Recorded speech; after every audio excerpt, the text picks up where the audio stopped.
आस्था और विश्वास है और इस देश के अंदर सुप्रीम कोर्ट से कोई बड़ा नहीं हो सकता। और सुप्रीम कोर्ट ने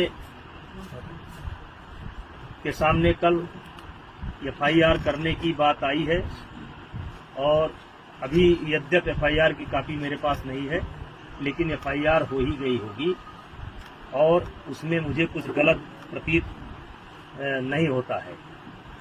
और जो जांच एजेंसी वर्तमान समय में दिल्ली पुलिस है, उस पर भी मुझे पूरा भरोसा है। मुझे किसी प्रकार से कोई शिकायत नहीं है और मैं पूरी तरह से निर्दोष हूं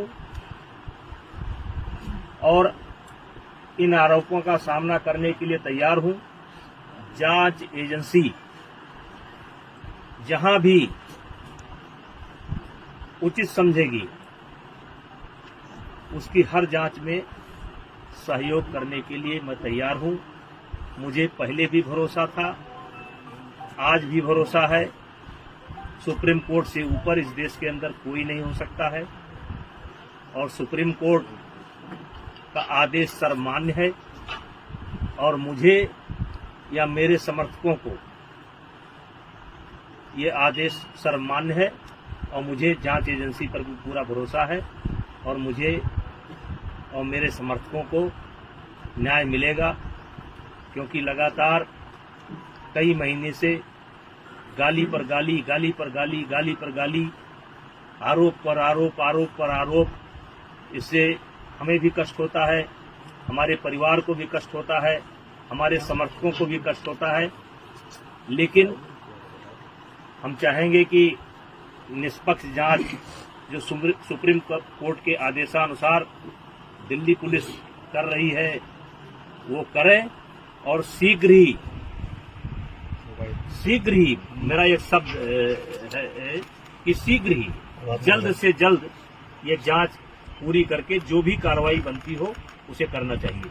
पॉस्को जैसे गंभीर आरोप की चर्चा हो रही है। मुझे न्यायपालिका पर भरोसा है, जांच पर भरोसा है। देश के अंदर जो न्याय देने की प्रक्रिया है उस पर भरोसा है। अलग से मुझे कुछ नहीं करना है। फेडरेशन के अध्यक्ष के तौर पर सांसद जी आपसे लोग बोल रहे हैं कि अगर आप इस्तीफा दे देंगे तो एक सही जांच हो जाएगी, इस पर आपका क्या कहना है? नहीं, फेडरेशन का कोई रोल नहीं है, फेडरेशन का कोई रोल नहीं है और इन लोगों की डिमांड लगातार बदलती है। अगर इनके पुराने बयानों को आप सुनेंगे तो ये जनवरी में इनकी मांग निकल करके आई थी कि अपने पद से इस्तीफा दें। मैंने उस समय कहा था कि पद से इस्तीफा देने का मतलब है कि मैंने इनके आरोपों को स्वीकार कर लिया। मेरा कार्यकाल लगभग पूरा हो चुका है। जब तक नई बॉडी नहीं बन जाती है और अभी सरकार ने आईओ की एक कमेटी गठित की है, 3 लोगों की कमेटी गठित की है, जिसमें एक कोई हाई कोर्ट का जज होगा या सुप्रीम कोर्ट का जज होगा। उनकी देखरेख में 45 दिनों के अंदर चुनाव संपन्न होना है। चुनाव संपन्न होते ही मेरा कार्यकाल स्वतः समाप्त हो जाएगा। इस्तीफा कोई इतनी बड़ी चीज नहीं है, लेकिन अपराधी बनकर नहीं, अपराधी बनकर के नहीं, मैं अपराधी नहीं हूँ। और इनकी डिमांड लगातार बदल रही है। अगर इनके बयान को आप सुनेंगे तो लगातार ये देखेंगे कि ये हर रोज एक नया मुद्दा लेकर के आ जाते हैं। इन्हीं के कहने पर जांच कमेटी बनी, इन्हीं के कहने पर एक व्यक्ति ऐसा है जिसको जांच कमेटी में शामिल नहीं होना चाहिए था, उसको भी सरकार ने शामिल किया। मुझे आपत्ति करनी चाहिए थी, मैंने कोई आपत्ति नहीं की। जांच कमेटी की रिपोर्ट लगातार इनके पास पहुंच रही थी। कौन कौन खिलाड़ी क्या क्या बोला, लगातार डे बाई डे इनके पास पहुंच रही थी। इनको जब आभास हो गया कि जांच कमेटी में कोई आरोप सिद्ध नहीं हो रहे हैं तो इन्होंने कमेटी के सार्वजनिक होने का इंतजार भी नहीं किया और ये सुप्रीम कोर्ट चले गए और एक कोई नया मामला लेकर के भी गए हैं। और सुप्रीम कोर्ट में नया मामला लेकर के गए हैं और इन्होंने जिन बच्चों को पहले पेश किया है, कोई नाबालिग मैं नहीं जानता, ऐसा हवा में निकल करके आ रहा है कि उसमें से कोई नाबालिग है, तो मेरा सवाल यह है कि उसको जांच कमेटी के सामने क्यों नहीं पेश किया गया। और मैंने एक ऑडियो दिया है जिसमें एक खिलाड़ी, मैंने एक ऑडियो दिया है जिसमें धरने पर बैठा हुआ एक खिलाड़ी किसी लड़की से कह रहा है कि किसी भी लड़की का इंतजाम कर दो, किसी भी तरीके से इंतजाम कर दो। मतलब ये 4-4 महीना मेरे खिलाफ लोगों को उकसाएंगे, भड़काएंगे, सबूत इकट्ठा करेंगे और फिर 3 महीने बाद एक ले जाकर के फिर किसी न किसी को पेश कर देंगे। चलिए, मुझे उस पर भी कोई आपत्ति नहीं है, ये काम जांच एजेंसी का है, वो जांच एजेंसी अब काम करेगी। लेकिन हमने तो लगातार सरकार के फैसले का सम्मान किया और ये लगातार इसका उल्लंघन कर रहे हैं। रोज रोज ये नई डिमांड लेकर के आ जा रहे हैं। अब जांच एजेंसी की रिपोर्ट सार्वजनिक होने का इनको इंतजार करना चाहिए। फिर ये धरने पर बैठ गए। अब धरने पर बैठ गए, पहले इनकी मांग थी एफआईआर की जाए। चलिए भाई, इनकी मांग स्वीकार हो गई, अब एफआईआर हो गई। अब इनको चाहिए, अब कहते हैं कि जेल के अंदर होना चाहिए, सारे पदों से इस्तीफा देना चाहिए। तो ये जो मेरे पास, मैं लोकसभा का सदस्य हूं, ये पद मुझे विनेश फोगाट की कृपा से नहीं मिला है, हमारे क्षेत्र की जनता ने मुझे दे रखा है। और एक बार नहीं, 6 बार दे रखा है। 6 बार मुझको दिया, मेरी पत्नी को दिया, और उनको उनकी कृपा पर नहीं है। और कुश्ती संघ का अध्यक्ष पद भी उनकी कृपा पर नहीं है। मैं चुनाव लड़कर के जीता हूं। और आपके माध्यम से आप सवाल पूछेंगे तो मैं कहना चाहता हूं, एक ही परिवार और एक ही अखाड़ा क्यों? हरियाणा के अन्य खिलाड़ी क्यों नहीं? हिमाचल के, महाराष्ट्र के, मध्य प्रदेश के, केरला के, कर्नाटका के, तमिलनाडु के, बंगाल के, आसाम के, देश के अन्य प्रांतों के खिलाड़ी क्यों नहीं? 12 साल से लगातार इनके साथ यौन उत्पीड़न होता है, केवल इनके साथ। वो यौन उत्पीड़न देश के अन्य खिलाड़ियों के साथ क्यों नहीं होता है? केवल एक ही अखाड़ा और एक ही फैमिली, एक अखाड़ा एक फैमिली। बाकी हरियाणा का 90% खिलाड़ी और 90% गार्जियन ब्रिजभूषण सिंह के साथ है। क्योंकि मैंने काम किया है, मैंने खेल को जहां तक सेवा दे सकता है ईमानदारी से सेवा दिया है। और इसीलिए आज देश का एक, जबकि इन्होंने कोई कसर नहीं छोड़ी है, इन्होंने कोई कसर नहीं छोड़ी है कि कोई निकल करके आ जाए। लेकिन एक सवाल मैं मीडिया के माध्यम से, आपके माध्यम से रखना चाहता हूं कि 12 साल से इनके साथ ही हो रहा है, एक अखाड़ा एक फैमिली। और इस 12 साल में भी एक बार भी ये शिकायत लेकर के ना तो खेल मंत्रालय में गए हैं, ना किसी पुलिस स्टेशन पर गए हैं, ना कभी फेडरेशन में आए हैं। और यही खिलाड़ी आंदोलन के 15 दिन तक पहले इनकी वीडियो सुन लिया जाए, इनका ऑडियो सुन लिया जाए, और ये जो है हमारी तारीफ करते थे। ये जो खिलाड़ी आज धरने पर बैठे हैं, ये अपने शादी में मुझे क्यों बुलाते थे? फिर जोड़े में होकर के मेरा फोटो क्यों लेते थे? मेरा आशीर्वाद क्यों लेते थे? लेकिन मैं एक संवैधानिक पद पर हूं, मेरी एक बोलने की मर्यादा है, उस मर्यादा के तहत मैं बोल रहा हूं। अब मामला सुप्रीम कोर्ट के पाले में है, दिल्ली पुलिस के पाले में है, जो भी निर्णय करेगी हम मुझे उसी। इस साजिश के पीछे कौन लोग हैं? सांसद जी, साजिश के पीछे कौन लोग हैं? आखिर आपको इसके पीछे क्या दिखता है? कौन है वो? एक फैमिली, एक अखाड़ा, और इसके पीछे कौन? अखाड़े का नाम क्या है? देखिए, मैं शुरू से कह रहा हूं, इसमें एक उद्योगपति का हाथ है, कांग्रेस का हाथ है। मैं शुरू से इस बात को बोल रहा हूं। एक उद्योगपति, मैंने नाम नहीं बोला है कौन सा उद्योगपति, देश के कुछ उद्योगपतियों का इसमें हाथ है जिनको मुझसे कष्ट है, और कांग्रेस का हाथ है। शुरू बोला था और आज दिखाई पड़ गया कि किसका हाथ है। जब इनकी मांग मान ली गई, एफआईआर दर्ज की गई, जांच तरीके से कहिए कि कार्रवाई शुरू हो गई, तो तब आप क्यों नहीं जा रहे हैं? अब क्यों मोदी जी के खिलाफ बोल रहे हैं? अब क्यों खेल मंत्रालय के खिलाफ बोल रहे हैं? अब क्या जरूरत है? पप्पू यादव को बुलाने की क्या जरूरत है? केजरीवाल को बुलाने की क्या जरूरत है? वो कोई रिटायर गवर्नर है, क्या नाम उसका, सतपाल मलिक को बुलाने की क्या जरूरत है? प्रियंका गांधी जी को तथ्य मालूम नहीं है। जिस दिन प्रियंका गांधी जी को तथ्य मालूम होगा कि दीपेंद्र हुड्डा ने कहां ला करके मुझे फंसा दिया, उस दिन उनको मालूम पड़ेगा। ये जांच की रिपोर्ट आएगी तब उनको मालूम पड़ेगा गलत जगह पर फंस गए। आज जो कांग्रेस की दुर्गति हो रही है ना, इसीलिए हो रही है। कभी वो सर्जिकल स्ट्राइक पर सवाल उठाएंगे, कभी एयर स्ट्राइक पर सवाल उठाएंगे, कभी कोरोना पर सवाल उठाएंगे। अब पूरा मामला पता नहीं क्या जंतर मंतर पहुंच गए।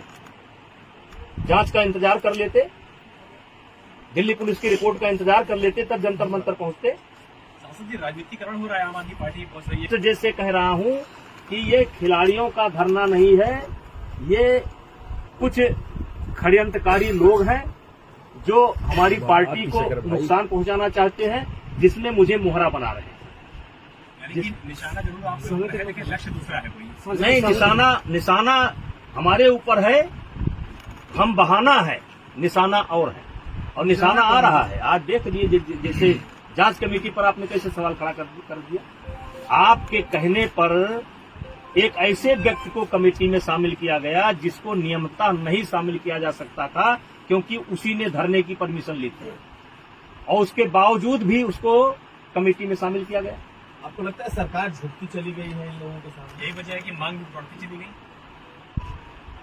अब देखिए, मैं सब चीजों पर नहीं बोल सकता। मामला और सुप्रीम कोर्ट के संज्ञान में है और पुलिस के निगरानी में है, मैं बहुत कुछ नहीं बोल सकता। सांसद जी, सर इसमें आपने एक बात कही थी कि आपने जो ऑडियो थी वो ऑडियो किसको दी है? वो जो एक खिलाड़ी की ऑडियो, जांच कमेटी को। जांच कमेटी कौन खिलाड़ी था ये कोई जरूरी है भाई? जांच कमेटी को दे रखी है। वो लड़कियों से बात करता है कि भाई देखो, कोई लड़की बात कर लो, कोई लड़की किसी भी तरीके से कोई लड़की ले आओ, और ले आए। क्योंकि जो आईओ के सामने जो बच्चे पेश हुए हैं, या जो बच्चे ओवरसाइट कमेटी के सामने पेश हुए हैं, उसमें वो बच्चा नहीं था। यद्यप मुझे उस बच्चे का नाम पता भी नहीं मालूम है, लेकिन वो बच्चा नहीं था। सांसद जी, जैसे कि 16 से 18 इधर खेल हुआ, तो क्या इस खेल को जो पहली बार रोका गया था और दोबारा हो गया, इसके बाद ये टाइमिंग क्या कैसे देखा जाए कि ये धरना शुरू हो गया? अब देखिए, बहुत अच्छा सवाल आपने किया। ये कहते हैं कि मुझे कुश्ती को बचाना है, इसलिए हम इस धरने पर बैठे हैं। हमारे देश को एशिया चैंपियनशिप जूनियर अलॉट थी, आपने पत्र लिख लिख करके उसको कैंसिल करवा दिया। ये इन्होंने कुश्ती को बचाया। दूसरा, ओपन नेशनल टूर्नामेंट हो रहा था, उसको इन्होंने रद्द करवाया। एक काम ये उन्होंने कुश्ती को करके बचाया। महिलाओं का कैंप चल रहा था, बच्चियां आ चुकी थी, उनको कैंप छोड़ करके भागना पड़ा, और वो आज तक कैंप नहीं लग पाया। ये इन्होंने कुश्ती को बचाया। और जब ओवरसाइट कमेटी बनी थी तो उसमें 3 सप्ताह का समय दिया गया था। 3 सप्ताह के बजाय मैंने 3 महीने तक वेट किया, और जब ओवरसाइट कमेटी समाप्त हो गई, उसने अपना कार्यकाल समाप्त किया, क्योंकि हमारी फेडरेशन को भंग नहीं किया गया था। हमारी फेडरेशन को भंग नहीं किया गया था। जब ओवरसाइट कमेटी ने अपने आप को ये हो गया कि अब ओवरसाइट कमेटी नहीं है, तो चूंकि देश में जैसे इस समय एशिया चैंपियनशिप होना है, फिर वर्ल्ड चैंपियनशिप होना है, हमारे यहाँ खेल रुका हुआ है, कोई नेशनल नहीं हो रहा है, कोई ओपन नेशनल नहीं हो रहा है। तो जब नेशनल नहीं होगा, अब जैसे कैडेट है, अगर कैडेट का नेशनल नहीं होगा, अंडर 15 का नेशनल नहीं होगा, तो एशिया जाने के लिए टीम कैसे बनेगी? एक प्रक्रिया है ये कि पहले हमको कराना पड़ेगा। हमारी फेडरेशन भंग नहीं थी, हमने जो है इस खेल को करवाया। अब ये खेल को करवाया तो हमने भाई हरियाणा के खिलाड़ी लड़े, बहुत बड़ी संख्या में लड़े, बच्चे मेडल लेकर के गए। मैंने कोई मेडल सेरेमनी नहीं की, मैंने कोई मेडल सेरेमनी नहीं की। मैं कभी अखाड़े पर नहीं गया, मैं जो है बैठ करके अपनी कुश्ती को देखता रहा। कुश्ती देखने का अधिकार मुझको भी है। हरियाणा की कई बच्चियां मेरे पास आई कि सर मुझे फोटो लेना है। हमने कहा बेटा आज फोटो खिंचाओगे और कल इसी फोटो पर मुकदमा लिखाओगे। उन्होंने कहा नहीं सर मुझे तो लेना ही लेना है। फिर उनकी मां निकल करके आ गई, सर मुझे लेना ही लेना है। फोटो ले गए, और उसके बावजूद भी मैं मेडल सेरेमनी नहीं किया। लेकिन ये कहते हैं कि मुझे खेल को बचाना है, तो खेल को बचाना है तो नेशनल को बंद कर देना है, ओपन नेशनल को बंद कर देना है। ये खेल को बचा नहीं रहे हैं, और ये आने वाले समय में पता चलेगा कि इस 4 महीने के अंदर इन्होंने खेल का कितना बड़ा नुकसान कर दिया है। जी, इंटरनेशनल के खिलाड़ी नेशनल में भाग लेना नहीं चाहते थे। आप चाहते थे कि जो उत्तर प्रदेश के खिलाड़ी हैं, दूसरे राज्यों के खिलाड़ी हैं, वो भी भाग लें, ताकि एक्चुअल जो खिलाड़ी अच्छा परफॉर्म कर रहे हैं वो आगे निकाल सके। क्या एक ये भी बड़ा कारण है जिसकी वजह से वो लोग जो समय धरने में बैठे हुए हैं, आपके खिलाफ बैठे हुए हैं? देखिए, एक समय ऐसा था कि टीम कहीं की हो, खिलाड़ी हरियाणा के नहीं, मैंने उस पर प्रतिबंध लगाया। लेकिन मैंने प्रतिबंध लगाया कि हरियाणा का खिलाड़ी अपने ही राज्य से खेलेगा। अब यहां पर यह सवाल उठा, जब ये मैंने प्रतिबंध लगा दिया कि हरियाणा का खिलाड़ी अपने ही राज्य से खेलेगा, तो हरियाणा में गेम बहुत ऊपर है। हरियाणा में 10वें नंबर का जो बच्चा होगा, 12वें नंबर का बच्चा होगा, वो भी कई राज्य ऐसे हैं उनसे अच्छा है। तो अगर हरियाणा को टोटल हम ब्रेक कर देंगे कि एक खिलाड़ी हिमाचल से ही खेलेगा, एक आसाम से खेलेगा, एक ही हरियाणा से खेलेगा, तो इससे हरियाणा का यानी कि खेल का बहुत बड़ा नुकसान होगा। उसकी मैंने एक व्यवस्था दी, उसकी व्यवस्था दी कि एक नेशनल होगा जिसमें अपने अपने राज्य से एक खिलाड़ी खेलेगा, जो अपने राज्य का गोल्ड जिसके पास होगा एक खेलेगा, लेकिन खेल का नुकसान ना हो, इसलिए मैंने एक ओपन नेशनल की व्यवस्था की कि नेशनल होने के साथ ही हम एक ओपन नेशनल कराएंगे जिसमें कहीं किसी भी प्रांत का कोई खिलाड़ी भाग ले सकता है। और उस पर मैं आपको जानकारी देना चाहता हूं कि अब तक जितने भी ओपन नेशनल हमने कराए हैं उसमें 61% से लेकर के 63% मेडल केवल हरियाणा को गए। ये इसलिए किया गया कि जिससे खेल का नुकसान ना हो। अगर हम एक ही खिलाड़ी खिलाएंगे और हरियाणा का खिलाड़ी, अब हरियाणा का खिलाड़ी भी जब अन्य राज्यों से खेलता था तो पैसा देकर के खेलता था, चोरी से खेलता था, गलत सर्टिफिकेट बना करके खेलता था, रहता था हरियाणा का, कहता था मैं झारखंड का हूँ, मैं उत्तराखंड का हूँ। वो सब व्यवस्था मैंने समाप्त किया और खेल का नुकसान न हो इसलिए मैंने एक ओपन नेशनल जिसमें कोई भी लड़ सकता है उसकी व्यवस्था दी, जिससे हमारा खेल कायम है। अब सवाल ये उठता है कि एक पहले हमारे देश में ओलंपिक के लिए यदा कदा की जो है मतलब क्या कहते हैं कोटा लेकर के आता था, तो कोटा लेकर के आएगा वही खेलने के लिए जाएगा। आपको याद होगा कि नरसिंह यादव